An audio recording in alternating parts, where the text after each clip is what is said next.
A pro-natalist government is a government that motivates the people of the country to have more kids, most times because the young population of the country is too small and there is a huge aging population. This can be caused by good healthcare and increased education in the country for women. This happens because if women receive more education, they end up working more and are not only focused on staying at home and having children.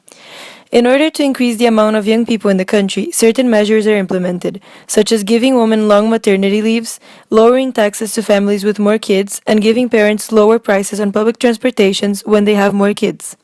In France's case, there was the extreme measure, banning condoms for a certain period of time, trying to motivate them to have more kids. France's pro-natalist policy is a policy which aims to encourage birth.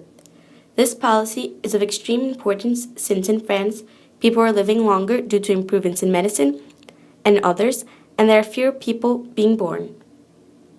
Thus, the overall population is aging rapidly and significantly. There are some major concerns about the current and future population at stake. There is a smaller number of people in the workforce. The population is aging and the elder are demanding for economic aid. On a long-term perspective, the overall population will decrease significantly. Nowadays, more than 21% of France's population is over 60 years. It is estimated that by 2050, more than one-third of France's population will be older than 60. Since the overall population is getting older, less people are in the workforce and therefore less people are paying taxes and accumulating the necessary funds. Due to the lack of funds, the French government is currently with a debt of 1.29 billion euros. Since 1901, the support ratio has fallen notably. This ratio was of 7.8 people aged 15 to 64 to one person 65 or older.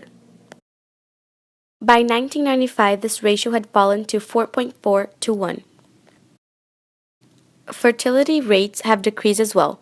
In 1950, each French woman had 2.75 children, which is above replacement standards, 2.1. 32 years later, by 1992, these rates fell to 1.67, a number which is substantially lower than the recommended ones. Was it successful? Failures and successes. Fertility rate used to be 1.67 in 1992, and today it has risen to 1.98.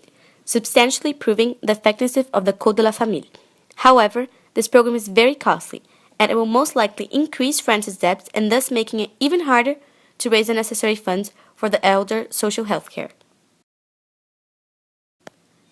The increase in the total population is thought to be caused by immigration and not the pro-natalist policies, proving that maybe the Code de la Famille and the pro-natality policies were not as successful as they thought they would be.